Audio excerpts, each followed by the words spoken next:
Ba't mo ginawa kay Lungnong, ha? Hindi na mabilang kung ilang beses tayong pinatawan ni Dennis Padilla. Wow, Brad, lakas ng tama ng MY Sa kanyang mga TV show at pelikula. Pero bukod sa pag-aartista, may iba pang mundong pinasok si Dennis. Ang politika. May lamok! May lamok! Ayan o! O, taking muna. Thank you so much. Maraming salamat po. Taong 1998 nang tumakbo at manalo bilang City Councilor ng Caloocan si Dennis. Bakit pinasok naman ni Dennis ang politika? Noong 1995, binalok na ako ni Mayor Malonzo na tumakbo na councilor. Sabi ko, hindi pa ako handa. Pero noong 1998, pumayag ako. Sabi ko, sige. So, it was purely public service. 9 na taong naging konsehal ng Caloocan si Dennis.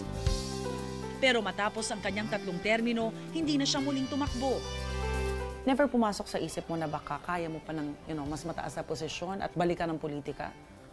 Ayoko na eh. Kasi the hardest kasi is the campaign period eh. Yun yung grabe, pagod mo nun, yung house to house, araw-araw.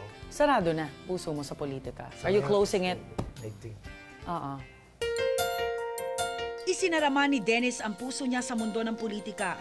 Pagdating sa kanyang buhay pag-ibig, patuloy naman daw ang pagpintig nito. Sa katunayan, namumuhay si Dennis ngayon kasama ang partner niyang si Linda. Ang gaganda naman ito, Dennis. My wife Linda and my daughter Reese. Hi, Linda! Hi. Hello! Ay, ilang taon na? Ay, how old is she? She's turning 9 on the 25th. Ang gaganda naman, Dennis. Iba lahi ko. Oo, iba. Taong 2008 nang magkakilala sina Linda at Dennis sa tulong ng isang kaibigan. Pero alam niyo bang matapos daw sagutin noon ni Linda si Dennis, kinailangan na niyang umalis agad ng bansa upang umuwi sa Australia kung saan siya naninirahan? Sa madalit salita, kahit na kami, tapos 2 weeks pa lang, mapuputol, di ba? Yes, yes. Tapos sabi ko sa kanya, tandaan mo, before Christmas, nandyan ako sa Sydney. So, December 18 on that year, pumunta ako ng Sydney. I stayed there hanggang February. Sandali, Linda, sinakripisyo mo yung buhay mo sa Australia to be with Dennis here in the Philippines. Yeah, kasi that time, nag-aaral ako. So, yun, nag-usap kami and,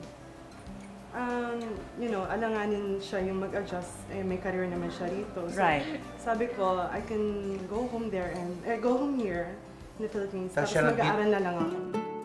Sa ngayon, mayroon ng 2 anak sina Dennis at Linda, sina Reese at Gavin.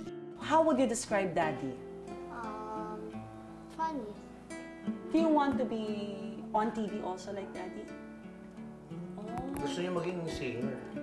Talaga? Meron bang planong sundan pa si Gavin? Siguro next year, no? Next year? Gusto mo pa? Siya gusto niya. Actually, siya yung unang may gusto. Tapos sabi ko, kasi unang-una, sabi ko sa edad ko, baka sabi niya, hindi, kaya mo pa yan. Sige, isa pa.